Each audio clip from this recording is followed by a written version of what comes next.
everyone, I'm Pam Allenstein, Plant Collections Network Manager at the Association, and I will be your staff representative during this virtual conference session. Before we begin, here are a couple of tips to get the most out of your virtual conference experience. First, if you are experiencing poor video or audio quality, we suggest closing other programs on your computer, especially other browser tabs. Your inbox will still be there at the end of the session, I promise. If you have any other problems or questions, association staff are available to help.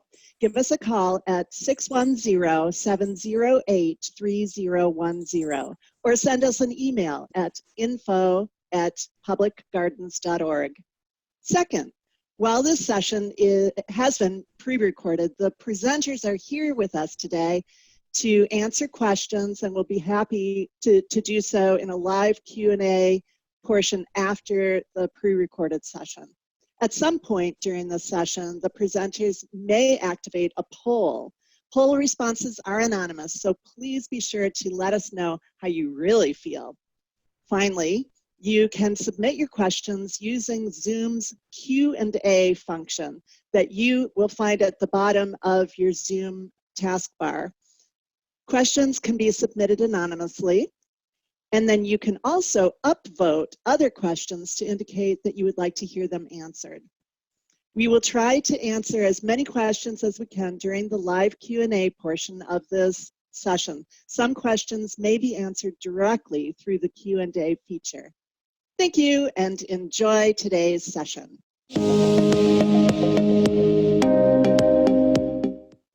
Thank you for being here. My name is Leah Johnson, and I'm the Associate Director for Land Stewardship and Ecology at Longwood Gardens. I'm going to talk today about how botanical gardens can harness their expertise to amplify and advance the decade on ecosystem restoration. What is the decade on ecosystem restoration? Some of you may have heard of it, some of you may have not. It's a decade that begins next year in 2021. And it was declared by a United Nations General Assembly resolution. It's been signed on to by 70 countries from all latitudes, and it focuses on nature-based solutions towards meeting a wide range of global development goals and national priorities. Why is this needed? Well, unfortunately, about 20% of the planet's land area has seen declining productivity with fertility losses linked to erosion, soil depletion, and pollution.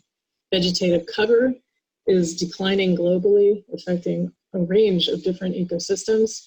We've lost about 70 million hectares of forest since 2000, and desertification has been advancing in fertile land in many areas. Along with this, we've seen a loss of 70% of wetlands over the last century, leading to both biodiversity loss and water shortages. Ecological restoration is the process of assisting the recovery of an ecosystem that has been degraded, damaged, or destroyed. It's a solutions-based approach to rebuild healthier relationships between people and the rest of nature. It's a complement to conservation and sustainable use, although it definitely does not replace them. And it's needed to move from continued degradation of the environment to net positive improvement. Restoration can be thought of as a continuum of actions that can be taken in a variety of different social contexts, from reducing societal impacts on ecosystems to improving ecosystem management and repairing ecosystem function, and then initiating recovery, either partial or full recovery of native ecosystems. All of these are under the umbrella of the restorative continuum.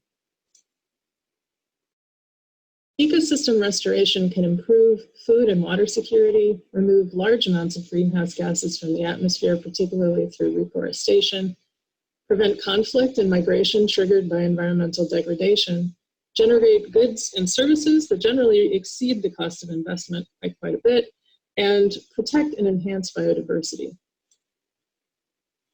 The decade on ecosystem restoration has a number of aims. So showcasing successful initiatives to halt degradation and restore ecosystems, enhancing knowledge exchange, what works, why does it work, how can that be scaled up, connecting initiatives working in similar geographic areas or on similar topics to increase efficiency and improve impact, creating links between ecosystem restoration and the private sector, and bringing together a wider variety of actors, especially from sectors that are not traditionally involved. The decade hopes to restore more than 350 million hectares of degraded landscapes by 2030, generating up to US $9 trillion in net benefits and alleviating poverty in many rural communities. A big project. Botanic gardens can make unique contributions to this effort. We have horticultural excellence and expertise. We have networks of conservators that span the globe. We have advanced methods for tracking plants and populations. We manage more plant diversity than any other sector in our living collections and seed banks.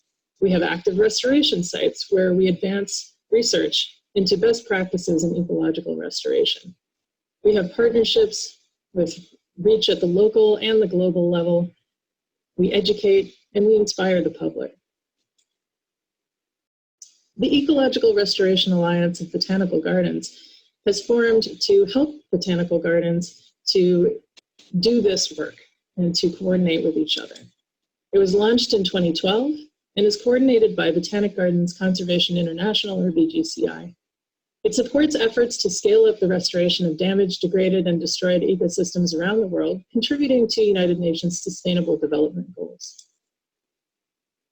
The goals of the ERA are to set up long-term, sustainable, exemplar restoration projects, improve the quality and volume of science-based ecological restoration practice by deploying scientific and horticultural skills to applied work on the ground, to disseminate research and lessons learned, and to build expertise and restoration capacity. Botanical gardens can help in all phases of the process of ecological restoration and in all parts of the restoration continuum. In the planning phase, conducting botanical surveys and using herbarium records, propagating and supplying material for restoration, both living plants and also helping with horticultural expertise, seed collection, storage, supply, and seed expertise, expertise in planting and in scientific approaches to monitoring and research, and of course, outreach and community engagement. The Ecological Restoration Alliance of Botanical Gardens has many partners, more than 30 member gardens across 6 continents, and more than 150 active projects in a diverse range of habitats. There are more than 540 specialists engaged in restoration activities across the globe. These include grassland restorations, riparian restorations, and forest restorations. Today, we're going to hear from 5 member organizations, and each person is going to tell you about a unique way that botanical gardens are engaged in ecological restoration and can assist in amplifying this effort. If you're interested in learning more about the ERA, you can find us on the web, via email, and on social media. Thank you. My name is Carrie Radcliffe, and I'm happy to be representing the Conservation and Research Department of Atlanta Botanical Garden today. I'll be talking about our integrated approach to conserving plants endemic to southeastern wetland and bog habitats across our region. The first thing I want to emphasize today is that partnerships are key. This is something that Leah mentioned, but I just want to take the time to emphasize that being part of collaborative groups and partnerships allows us as botanic gardens to bring our unique set of skills and abilities to the table to contribute to plant conservation projects. ABG has been part of the Georgia Plant Conservation Alliance and other networks ranging from local, regional, national, and international groups, and that's allowed us to be able to contribute in our own way. Atlanta Botanical Garden was a founding member of the Georgia Plant Conservation Alliance in the early to mid-90s. This group formed around early efforts to conserve 2 plants endemic to mountain bog habitats that had very few wild populations in our state. This is one of the rarest habitats in our state, and it has become a model of success that we've been able to apply to other species, other habitats, and for other groups to look at across the Southeast. This photograph shows some of our safeguarding collections, and this is where botanic gardens tend to shine, is that we bring our conservation horticulture skills to the table so that we are able to conserve species from wild populations. In our case, we provide expertise in propagation and cultivation of both orchids and carnivorous plants from those bog habitats that I mentioned, as well as seed banking these and other species. One of the ultimate goals of these collections is actually to reinforce wild populations by augmenting as well as reintroducing these plants into other areas with suitable habitat within their native range to create additional populations on protected land that can be managed appropriately with partners. One great example of success for this has been the story of swamp pink. This mountain bog endemic is federally threatened, and until GPCA took action, was limited to one bog on private property that had been ditched and drained in the 1940s and no longer offered the habitat that the species needed to thrive and reproduce on its own. So GPCA had propagated this and worked with federal and state partners to be able to reintroduce it into suitable habitat that was collaboratively managed. And today we're seeing almost a 90% survival rate of outplantings, but also that these plants are becoming established and flowering and being able to reproduce on their own, which is the ultimate goal of our efforts. We've seen similar success for the purple mountain pitcher plant, which also grows in mountain bogs. The way that we're able to track and share our success is with the use of the GPCA safeguarding database, which not only tracks cultivated and stored collections of plant material from wild populations at multiple member gardens, but also tracks all the in situ conservation activities such as outplanting, management, and survivorship. We also produce maps and are able to use this information to produce customized reports to document the success as well as the threats and needs for all of these populations with our partners. So just to get back to ecological restoration, safeguarding is a conservation tool that does not replace but only complements appropriate habitat management measures. So this does allow us to maintain diversity, especially in cases where we're not able to take direct action in situ in the wild right away, but they work together to complement recovery in the field, and we're able to track what we're doing both in the ex situ and in situ settings, standardize that information, and then document our success to continue to collaboratively manage these sites appropriately.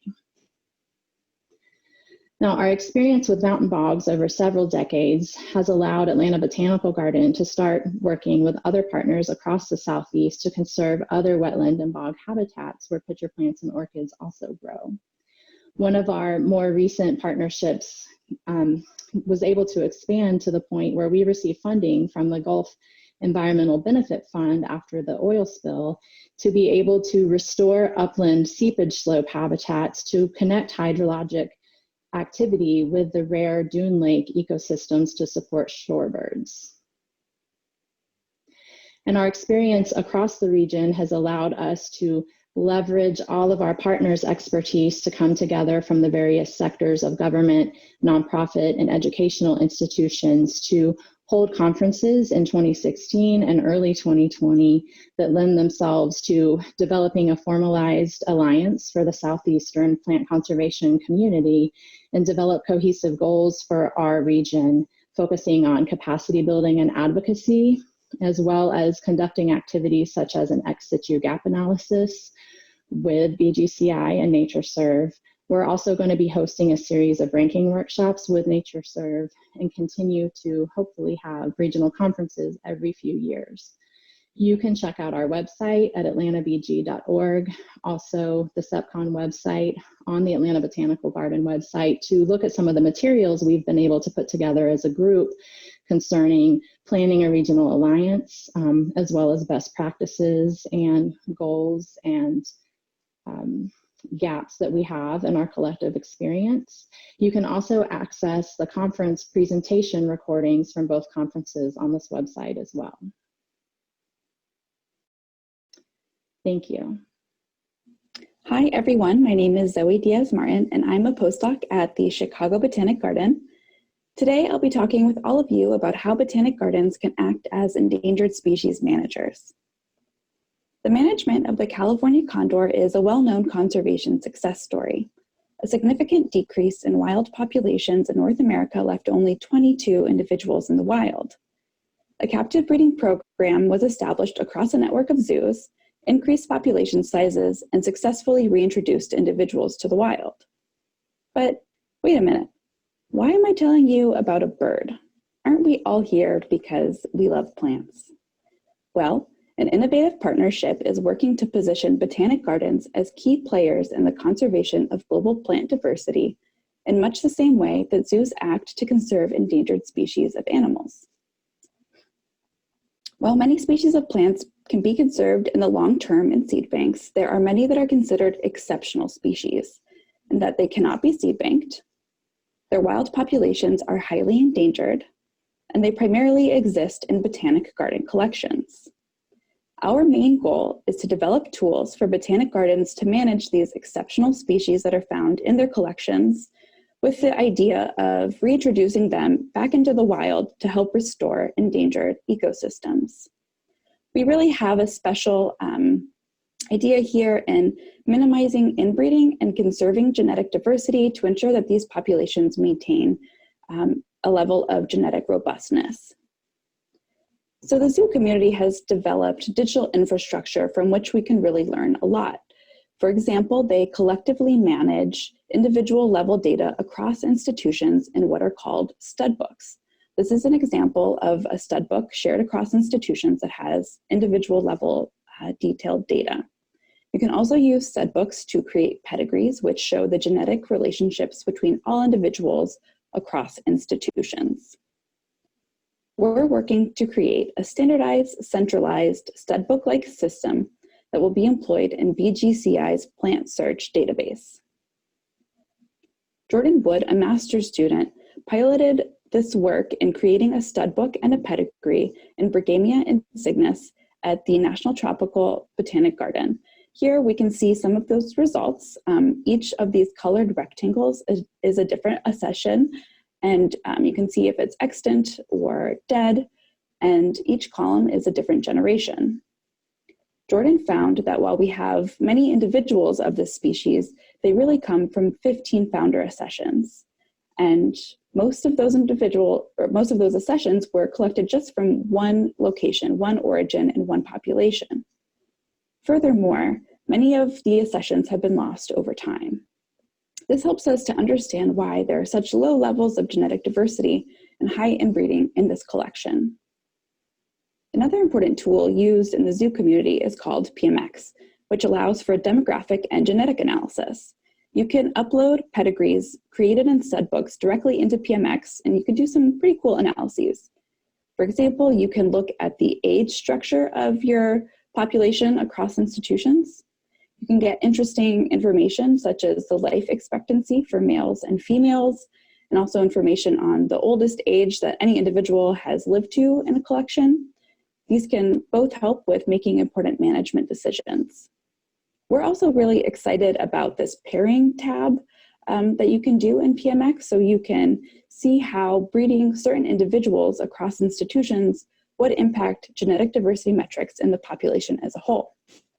For example, if you were to breed this male with this female, PMX would show you how the inbreeding coefficient F and genetic diversity would change overall. The second tool that we're creating is a free open source software program called PMXceptional. Again, in piloting this work with Brighemia, we sampled individuals across botanic gardens all over the world. In our demographic analysis, we can see that here on the x-axis, we have the number of individuals for males and females, and our y-axis is the age of plants. So we can see overall we have a pretty good distribution in our age groups, except for we have one pretty large age cohort here for both males and females where the bulk of our individuals are found. And that's going to be important to consider as this collection ages overall. We also used PMX to identify individuals that would be good for breeding together, again, to minimize inbreeding, maximize genetic diversity. And we found that the garden in Switzerland has a variety of individuals who are genetically valuable, which they weren't aware of previously. We are scaling up this data to pilot this work in a larger subset of species. And we really encourage gardens, if they have these species, to participate. We really emphasize here that every collection can play an important role in conserving these endangered species. Thank you very much, and thanks to our funders and everyone on this project, and I look forward to your questions. Hello, my name is Larry Bickerman. I'm director at Denver Botanic Gardens Chatfield Farms, and have been here for 15 years, involved in many different projects associated with the farm. It's a unique site that combines farming and agriculture with gardens and ecological restoration and habitat improvements on the site. I would like to mention too that my collaborator in our research department is Dr. Rebecca Huft, who's Associate Director of Applied Conservation at Denver Botanic Gardens. So just to give you a little bit of context, Denver Botanic Gardens has 3 different sites, 2 of them in the metro area. The main site, a very urban garden, highly developed. And then Chatfield Farms is out on the very southwest corner of the urban area. And we have a unique site because we're along the foothills of the Rockies. And then our third site is actually a high alpine site up on Mount Evans. So a little bit about Denver Botanic Gardens. We are situated right above, on a tributary of the South Platte River, above the main flood control lake for the whole Denver metro area. And what's unique is we're surrounded by open space and limited development, but we have this very unique urban or riparian corridor that runs through the length of our site. And we also share that corridor with open space, county open space. So we've been involved in restoration at Chatfield Farms for a number of years, mostly small scale, really high quality restorations that has allowed us to really hone our seed technology, our seed collection. Many of these restorations are done from a combination of seeding and transplants. But we're working on scaling up some of these things to do much larger restorations in the area. So back to our creek, Deer Creek, which as I mentioned is a tributary of the South Platte River that flows into Chatfield Reservoir, is highly degraded. It doesn't look too bad here, but it has been channelized by the Army Corps of Engineers back in the 1970s, which severely damaged the riparian corridor that follows both sides of it. Basically, we have what you call a very farm-based stream that we started out with. And about 6 years ago, we decided that we were going to develop a program to restore the riparian area through Chatfield Farms. It's interesting too because it could serve as a model for a lot of degraded riparian corridors that come down into the Denver metro area along the Front Range. So we were basically developing the wildlife corridor because we are not developed clear from the mountains down to the reservoir. We wanted to reduce some of the stream bank erosion that's happening on our site and other sites. Flooding is always a problem. Pollutants, the Chatfield Reservoir has big issues with nitrates and phosphorus loading as well. And then, of course, protect aquatic habitat. So we turned to beavers. We didn't introduce beavers. We did have a few on the lower end of the site, but we used their technology to help us work to develop the upper end of our channelized creek system. And this is just some of the examples on the lower end of our site, which has been under beaver influence for a number of years and is slowly kind of returning back to a more healthy riparian area. So what we chose as our projects, we were going to develop some beaver dam analogs, which is basically a small dam that mimics a beaver dam, and turn the creek out of the old channel that the Army Corps developed back into some of the oxbows on the site. And there's 3 different oxbows. And then the other part of the project was to intensively restore a lowland area that had some of the old oxbows through it as well. What's interesting is this is right in the middle of Chatfield Farms. This is our visitor center over here. So this is a highly publicly accessible restoration site that anybody can see on a daily basis.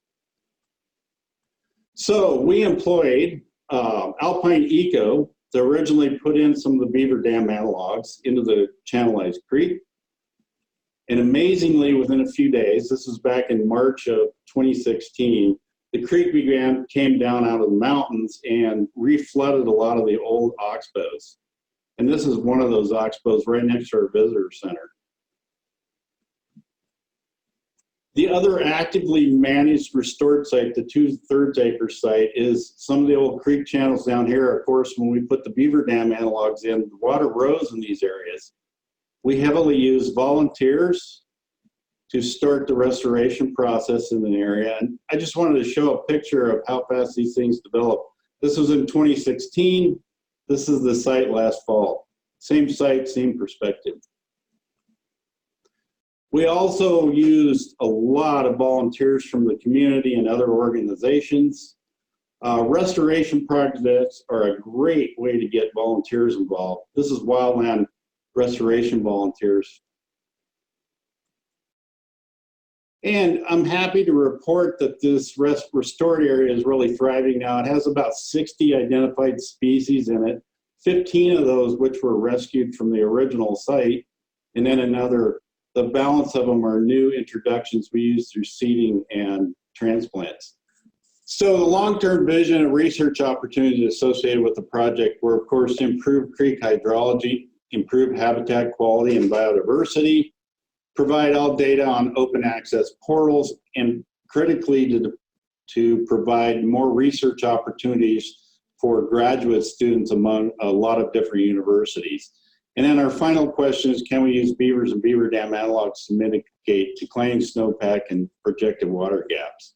I'm happy to report the project has spread up into one of our partners, Jefferson County Open Space, where we established transects. I just want to mention all the partners in support. The project started with the Morgan Family Foundation, a private foundation, has attracted funding from a wide and diverse group, including the Denver Debutante Ball. I also like to acknowledge the project wouldn't have happened without permission of the Army Corps of Engineers and a lot of our other both private and not-for-profit partners. And I want to mention graduate student work from University of Colorado, Denver, Regis University, and Metro State University. Thank you. Hi, I'm Katie Stubel. I'm one of the scientists at the Holden Arboretum. We're just outside of Cleveland, Ohio. Holden is one of the larger arboreta in the country, and a lot of that space that we have is actually natural areas. And with this land, right, as part of an arboretum and a host of staff dedicated to conservation, research, and education, we have a pretty unique opportunity when it comes to promoting restoration. We're able to do restoration work on our own land. We can know the outcome of that restoration by really very carefully monitoring it. And we can teach others by sharing our results with the public and by using our forests as demonstrations of how they might manage their own property. The picture here is of a forest we call Stebbins. This is one of our prettier, older, and higher quality forests on site. And while this is some of what we hold, a lot of the forests that we manage look more like this. This is a forest at the Holden Arboretum that we call Working Woods. It's about 40 years old and dominated primarily by red maple, sugar maple, and tulip poplar. And as you can see here, the trees here are quite a bit smaller. They're much more tightly spaced, and we're lacking that understory of herbaceous plants. Instead, what we have is this really dense thicket of non-native shrubs.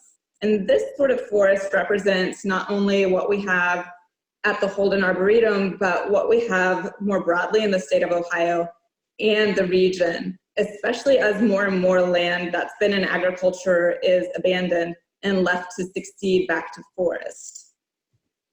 And so the question really becomes, can we use proper forest management techniques to push our forests from this sort of low diversity, low productivity state to a more biodiverse, productive, and ultimately a more resilient state? And we can use our own forests at the Holden Arboretum as living laboratories and classrooms to both understand this process and to share it with the public. So to manage these forests at Holden, we are thinning the canopy trees in these sort of densely spaced forests, thinning them by about 20% to make way for faster growth in neighboring trees and new recruitment in the understory. And when we do this, we're typically girdling those trees that we want to take out. So we are freeing up the resources, but also leaving these trees in place to create these habitat features that these young forests typically lack. And half of the forests that we're managing as these demonstration plots, we're also completely removing that exotic shrub layer in the understory. Our concern being if we're freeing up resources by thinning the canopy and we're not sort of considering that shrub layer in the understory, we might just grow bigger thickets of exotic shrubs. We're also leaving sections of forest untouched so we can have controls and also demonstrations of what the forest looks like unmanaged. As we implement these demonstration forests in research, we're really carefully monitoring changes in productivity and biodiversity so that we can quantify the impacts of management, and we can use this information to make more informed management decisions and recommendations. This benefits not just the health of our own forests at Holden, but forests regionally as we use this information to encourage management beyond our own borders. We regularly hold events to bring the public in to see different types of forest management, how that looks on the ground, and how they could potentially implement these practices on their own land.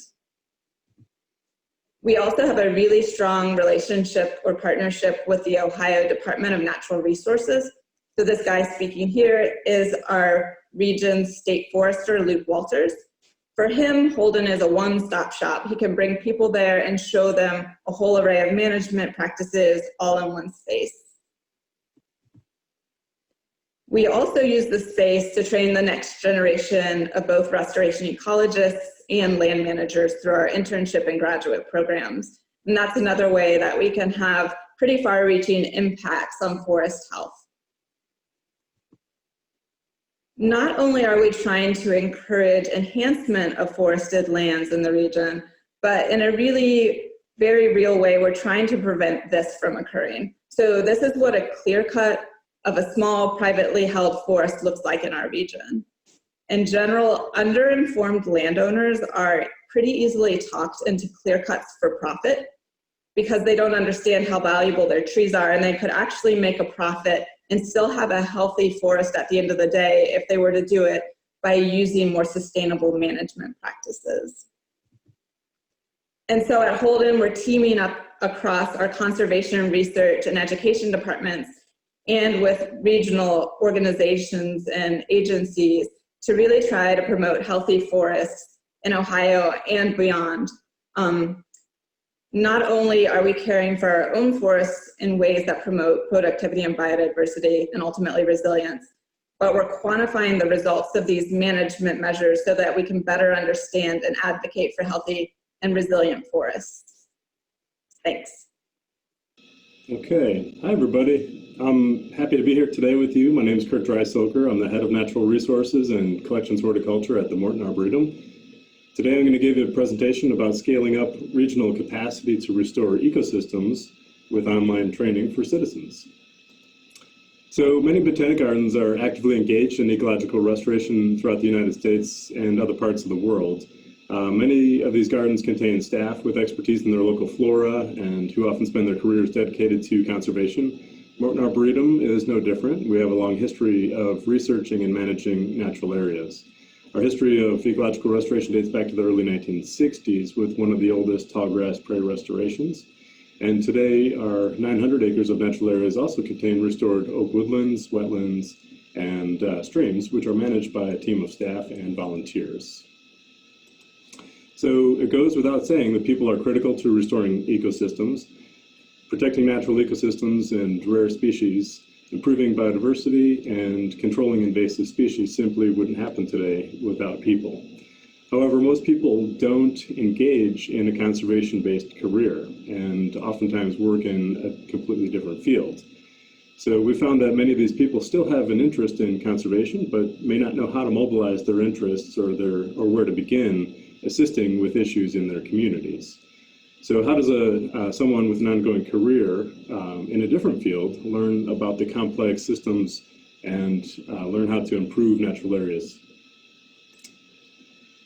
This is particularly important in the Chicago region. The green area here in this image shows the watershed boundaries of a regional organization called Chicago Wilderness, an organization focused on protecting and enhancing the biodiversity throughout portions of Illinois, Indiana, Wisconsin, and Michigan. This coalition is comprised of over 200 member organizations, protects over 500,000 acres throughout the region, and in a region with over 10 million people, there are sure to be people who are passionate about protecting natural areas near them, but may not know how to engage their interests. So in 2008, we began a program to help train citizens interested in developing their passion and mobilizing it to improve regional natural areas. The Natural Areas Conservation Training Program, or the ENACT program, gives people who often don't have a background in ecological restoration the tools they need to and the confidence to feel well equipped to participate in natural area stewardship. So the program is flexible. People can start anywhere in the program at any time of year. It's open to anyone, regardless of experience. It's convenient with short classes, both online and hands-on in the field and in classroom settings. And we work with experienced experts in their field from across the region to help teach these classes. The ENACT program provides a suite of courses in which participants learn the skills they need to restore and lead in natural areas management. So the blended learning approach provides online learning about best practices ahead of the field sessions, where participants can apply their knowledge at the sites where they'll be working. This approach has really increased access to training for volunteers throughout the Chicago region. Not only does this program train individuals to improve natural areas, but we also train leaders who can lead groups of other people as well. And in doing so, scaling up restoration throughout the region is vastly improved. The program was not developed alone. We developed the program with extensive evaluation and feedback along the way. We've conducted audience research, stakeholder work groups, and have had volunteer workday shadowing, as well as other forms of evaluation to make sure we're offering the best program out there. At the Morton Arboretum, the impact of the program has really been pretty tremendous. The chart here shows the number of volunteer hours committed to improving just the Arboretum's natural areas since 2008, and you can see the trend is continuing upward. And then note that in 2015, we transitioned to a blended learning format and saw a larger spike in commitment that year. While many students in the program apply their training directly to natural area stewardship, there are many ways students have actually mobilized their training. For example, students have sometimes established Natural Resources Commission in their home communities. They've written and raised awareness about a participant's habitat, their favorite habitat, and certainly some have gone on to focus their entire careers in conservation as well. And finally, in order to really scale up restoration, we've been reaching out to other agencies throughout the past few years who are interested in educating volunteers to support and lead natural areas management. So we're looking to expand our partnerships to advance restoration, which certainly improves on the ground work. Opportunities for citizen volunteers to grow their knowledge is essential for building capacity to restore ecosystems. And in working with regional partners, the Morton Arboretum has helped facilitate expanded opportunities for the region's citizens. If you're interested in learning more, please feel free to reach out to me at the information provided. Thank you very much. Hi, everyone.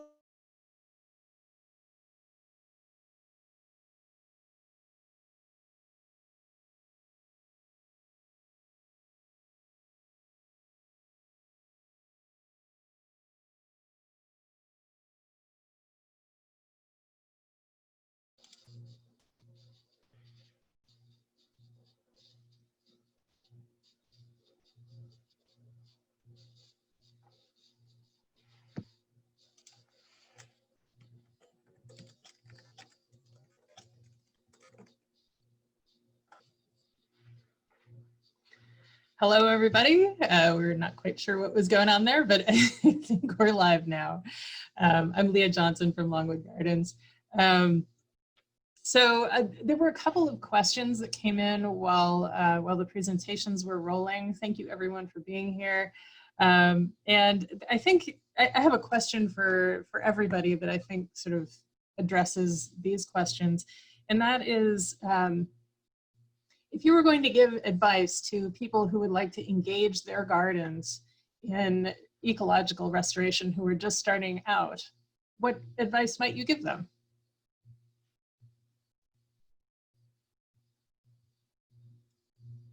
And I could start if you want. One of the questions was specifically about people with small research programs.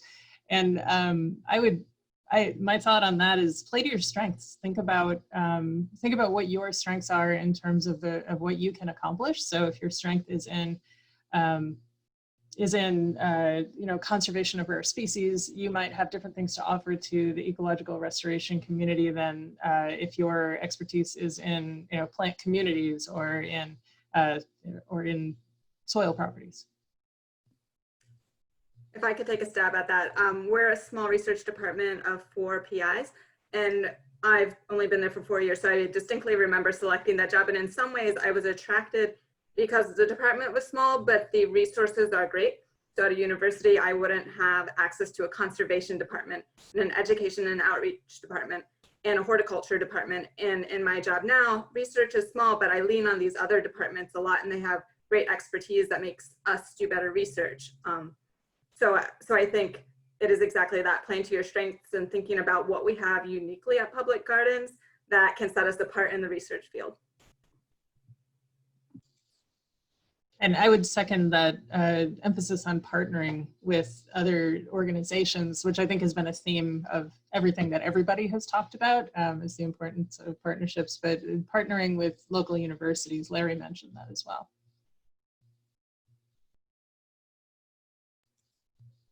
Kurt, I think you have a question. So I see a question that was addressed about the Natural Areas Conservation Training Program. And so maybe I'll just take a second and answer that. How many people are needed to run the program? And so we have about 4 people on staff who are working as a team to run. So that includes myself. I focus on the content of ecological restoration, but we also have people in a digital infrastructure program within the Arboretum, as well as our education program. So we have people from multiple departments coming together to pull this off. And then is the program core funded or funded through grant writing? It was initiated through grants, and then we were able to sustain this once we kind of got everything up and running. We're working with our current staff right now as well to keep it going. Thank you.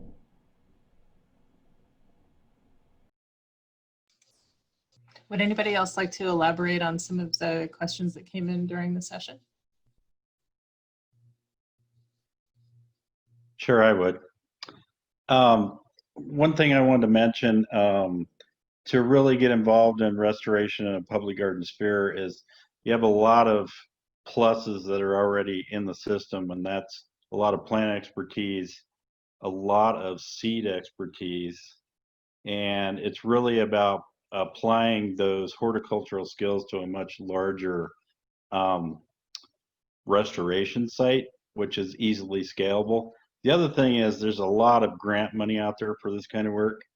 And when you partner up with universities and other entities like we did with Open Space, it makes those grants much more fundable from a perspective of the granting organizations, because it displays a really wide scope. And in terms of using our little repairing area as a model for a lot of other work that needs to be done on the Front Range, it has a lot of applicability. So just my 2 cents worth.